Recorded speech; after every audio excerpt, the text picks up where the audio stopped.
Guess who's coming to dinner? Parisiens, parisiennes, bonjour à tous. Alors petite vidéo pour aujourd'hui, je suis désolé de cette petite semaine d'absence. Voilà, on a repris le boulot à fond, vie privée plus importante. Donc pas de vidéo pendant une semaine. Je m'en excuse. Il n'y avait pas énormément de choses à parler. Voilà, j'essaie de faire au moins une vidéo mercato par semaine. Pour pas trop bouffer la chaîne de mercato, info, intox, etc. Même si c'est les vidéos qui marchent le plus sur la chaîne YouTube actuellement. J'ai pas voulu faire aussi une vidéo sur Mauricio Pochettino, va-t-il partir ou pas. J'en avais fait une. Il y a eu la rumeur Conte, il y a eu la rumeur Zinedine Zidane. J'ai pas voulu faire ça, j'ai voulu prendre du recul vraiment sur cette rumeur. J'ai fait une vidéo il y a une semaine et demie. Voilà. Si vous voulez savoir mon avis, je vous invite à aller la voir. Donc voilà. Et donc là, on va reprendre les vidéos, bien sûr. Ne vous inquiétez pas que cette semaine, il y aura des vidéos. Je termine très tard le travail, donc quand je rentre, j'ai pas très envie de faire de vidéos. Voilà. Donc, aujourd'hui, vidéo mercato, clairement. On va parler d'un dossier qui s'est abouti, enfin pratiquement abouti cette semaine. Et surtout aujourd'hui, on a eu pas mal de rumeurs. C'est Wijnaldum. Voilà, Giorgio Wijnaldum, je crois, c'est. Donc il y a eu des rumeurs pendant plusieurs jours que Wijnaldum pourrait rejoindre le FC Barcelone. C'était fait comme ça et tout, etc. Il y a eu une contre-attaque au dernier moment du Paris Saint-Germain. Voilà, Pochettino, hein, qu'on voyait sur le départ, aurait appelé, et ça a été confirmé derrière par Fabrizio Romano, que oui, Pochettino est bien investi dans le mercato parisien. Et donc Pochettino a appelé le joueur, comme quoi il comptait sur lui s'il vient au Paris Saint-Germain, que c'est un joueur qui veut, clairement. Et pour moi, Wijnaldum, c'est un super joueur. C'est un très bon début de mercato si ça se fait. Voilà, pour l'instant, c'est pas officiel. Ça confirme. Voilà, euh, euh, on a déjà l'année. Donc, il signerait pour 3 ans jusqu'en 2024. Le Paris Saint-Germain lui propose 8 millions d'euros par an, alors que le Barcelone proposait 4 millions d'euros par an. Donc, ça a doublé. Voilà. Le joueur a choisi de rejoindre le Paris Saint-Germain. Barcelone ne veut plus mettre 1 euro sur Wijnaldum. C'était sa dernière offre pour 4 millions d'euros par an. Visite médicale prévue dans la semaine. Donc c'est une visite médicale qui sera faite aux Pays-Bas parce que le joueur est actuellement en sélection internationale là-bas. Et donc un contrat de 3 ans. Ça a été confirmé derrière par Mohamed Bouafsi qui est journaliste RMC Sport. Et donc Fabrizio Romano. Voilà. Et ça a été aussi confirmé par le fameux journal Télégraphe hollandais. Voilà, ce que je pense de Wijnaldum, c'est un super bon coup. Voilà, alors certes, on a doublé le salaire pour qu'il vienne au Paris Saint-Germain, mais vous inquiétez pas que le FC Barcelone, avec De Jong, ils ont fait pareil il y a quelques années. Voilà, ils sont un peu en crise financière, le FC Barcelone, à nous d'en profiter. Et là, on en profite en recrutant un super joueur euh, de Liverpool qui sera en fin de contrat le 30 juin. Donc, vraiment, super signature. Le dossier Hakimi, parce qu'on dit surtout oui, mais Hakimi ça avance plus. Hakimi, nanana, ça s'est excité pendant 2 semaines, une semaine et demie, et ça avance plus du tout. Alors Hakimi, donc, ça a été confirmé par la carrière de l'Osport et donc Fabrizio Romano aussi, que d'ici la fin de l'Euro, Hakimi sera vendu. Voilà, clairement. L'Inter de Milan doit trouver, je crois, 100 millions d'euros avant le 30 juin. Le PSG propose 60 millions d'euros, l'Inter veut 80 millions d'euros, Paris attend. Et ils ont déjà un accord avec le joueur, un accord de 8 millions d'euros par an sur 5 ans. Voilà, Chelsea sur le dossier est sur le dossier, mais n'a pas fait d'offre encore, n'a pas d'émis d'offre. Et je crois que Chelsea ne veut pas mettre au-dessus de 60 millions aussi.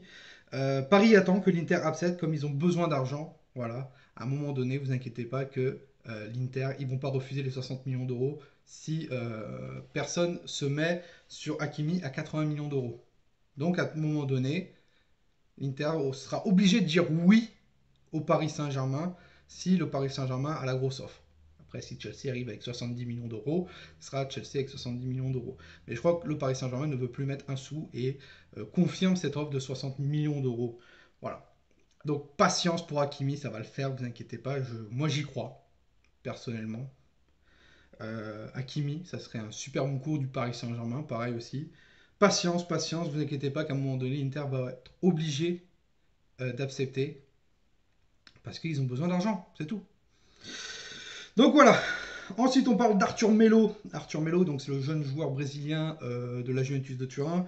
Son agent a proposé son joueur au Paris Saint-Germain, mais le PSG, c'est pas la priorité, voilà, clairement. Selon Foot Mercato. Je le connais pas tellement, Arthur Melo, mais c'est pas la priorité du Paris Saint-Germain. C'est un milieu de terrain offensif, je crois, si je dis pas de bêtises. Bah oui, Arthur Melo, c'est l'ancien joueur du Barça, donc voilà. Cristiano Ronaldo, le joueur veut quitter la Juventus de Turin cette année, il a 36 ans. Allegri ne compte pas énormément dessus l'année prochaine. Voilà. Paris est attentif sur le dossier. Un échange avec Icardi, pourquoi pas, parce que juste après, on va voir que selon la Corriere dello Sport, que Allegri aimerait avoir Icardi dans son équipe l'année prochaine en tant que numéro 9. Et bien sûr, c'est pas la priorité, Cristiano Ronaldo. Le dossier prioritaire, c'est de prolonger Kylian Mbappé, selon Dia Rios. Voilà, pour moi, Cristiano Ronaldo, 36 ans. Je suis pas fan, clairement, je vous le dis, je suis pas fan. Je l'aurais recruté il y a au moins 3-4 ans.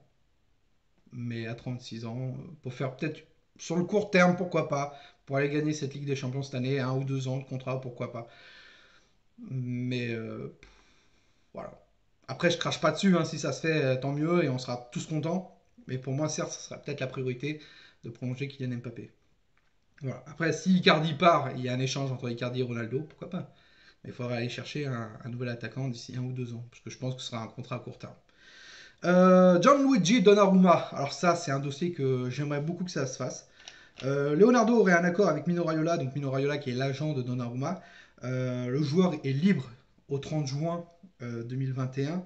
Donc il quittera le Milan AC. Le Milan AC a déjà retrouvé son remplaçant, hein, qui est Mike Maignan. Le PSG veut le recruter pour l'avenir et serait prêt à le prêter 1 ou 2 ans dans un gros club européen.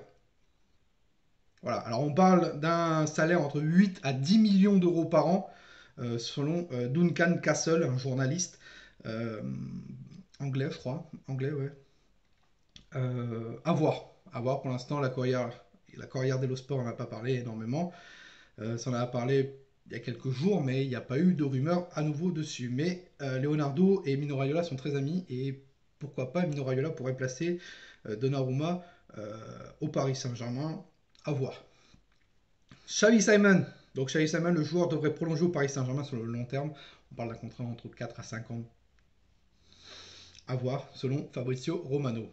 Il faut prolonger Xavi Simon, c'est l'avenir pour moi.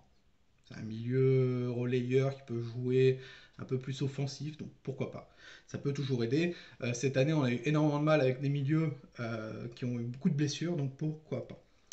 Ander Herrera, le joueur dément les rumeurs sur un retour en Espagne via son Instagram. Ça a été mis sur le journal de Paname, donc mon Facebook et Instagram, comme quoi Ander Herrera veut rester au Paris Saint-Germain.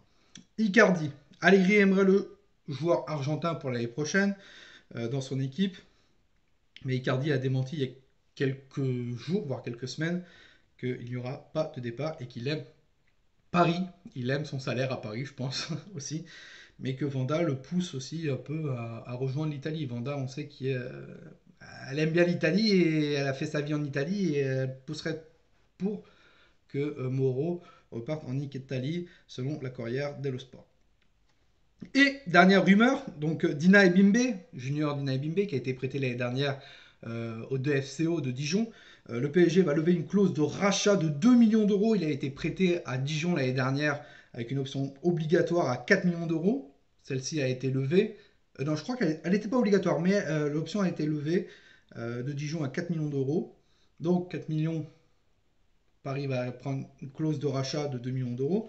Le Paris Saint-Germain veut prolonger le joueur jusqu'en 2025 et pourrait l'intégrer dans la rotation. C'est un joueur qui peut jouer défenseur central, qui peut jouer un peu 6.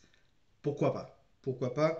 Même si y a beaucoup de clubs allemands qui aimeraient l'avoir, selon Foot Mercato. Alors je comprends pas trop le concept de vendre un joueur et de le racheter derrière. Alors certes, on y gagne. Clairement, on y gagne. Les perdants, c'est Dijon. Hein, ils vont perdre 2 millions d'euros parce qu'ils l'ont acheté 4, ils vont le revendre 2 millions. C'est eux qui ont accepté de l'acheter avec l'option d'achat. Le Paris Saint-Germain veut le prolonger jusqu'en 2025, pourquoi pas. Donc, augmenter son salaire et tout, et donc il va prendre en valeur. Moi, pourquoi pas le reprêter dans un autre club plus gros, avec une autre option d'achat un peu plus élevée. Pourquoi pas? Parce qu'on sait que le joueur ne voulait pas aller en Ligue 2. Il l'a dit dans une interview sur Foot Mercato que ça serait un bond en arrière dans sa carrière d'aller en Ligue 2. Donc il est tout à fait d'accord pour revenir au Paris Saint-Germain. Et le Paris Saint-Germain donc va lever ses 2 millions d'euros. Ce n'est pas officiel pour l'instant, c'est qu'une rumeur selon Foot Mercato. Donc voilà, vous, dites-moi ce que vous en pensez clairement de toutes ces rumeurs. Voilà, Wijnaldum, va-t-il se faire ou pas? Hakimi, de la patience, mais moi j'y crois.